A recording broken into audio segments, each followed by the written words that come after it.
आगे बढ़ते हैं और बात करते हैं अब गोल्ड की, क्योंकि सोने ने आज लंबी छलांग लगाते हुए ऑल टाइम हाई का नया रिकॉर्ड बना डाला।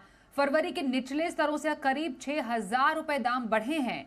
10 ग्राम सोना 66,900 के पार पहुंच गया है। हमारे साथ ये बिजनेस के कमोडिटी एडिटर मृत्युंजय कुमार झा है। मृत्युंजय, सोने के दाम बढ़े हैं, बड़ी वजह क्या है और कहां तक जा सकते हैं दाम?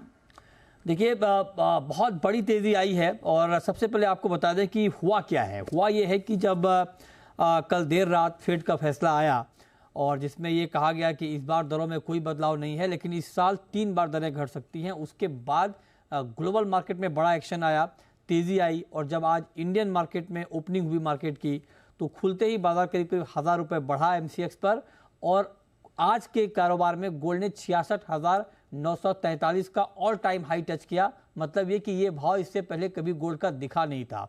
1,000 रुपये से ज़्यादा की तेज़ी आई गोल्ड में। अंतर्राष्ट्रीय बाजार में गोल्ड ऑल टाइम हाई पर पहुंचा, करीब करीब 45 से 50 डॉलर की तेज़ी आई। ये सब इसलिए हुआ क्योंकि फेड ने ये कहा कि इस साल जब इस साल दरें 3 बार बढ़ेंगी तो 3 बार दरें घटेंगी। जब ये बात जब फेड की तरफ से आई तो उसके बाद मार्केट को ये लगा कि जो संभावना पिछले दिनों जताई जा रही थी कि शायद फेड ब्याज दरों को लेकर अपना रुख बदल सकता है और शायद ज़्यादा कटौती करने की स्थिति में फेड नहीं है, 2 बार ही कट हो, 1 बार ही कट हो, ये सब बातें मार्केट में चल रही थी। लेकिन फेड ने इन सारी अटकलों को खारिज करते हुए ये कह दिया कि इस साल यानी 2024 में 3 बार दरें घट सकती है। ये संकेत फेड की तरफ से आए और इसका मतलब ये हुआ कि अगर दरें घटती हैं तो ये गोल्ड के लिए पॉजिटिव है और तुरंत आप देखिए कि उसका इम्पैक्ट हमने डॉलर पे देखा।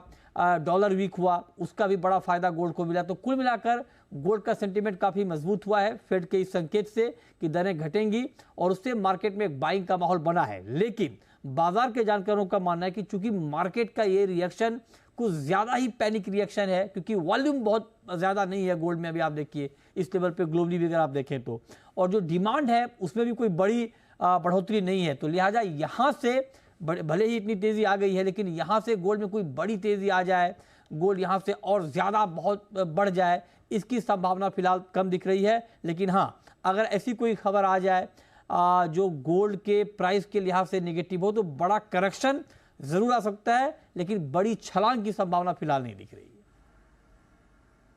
ओके, तो ये रहे गोल्ड के बढ़ते दाम की वजह और गोल्ड के आने वाले दिनों के फंडामेंटल्स। धन्यवाद मृत्युंजय बातचीत के लिए।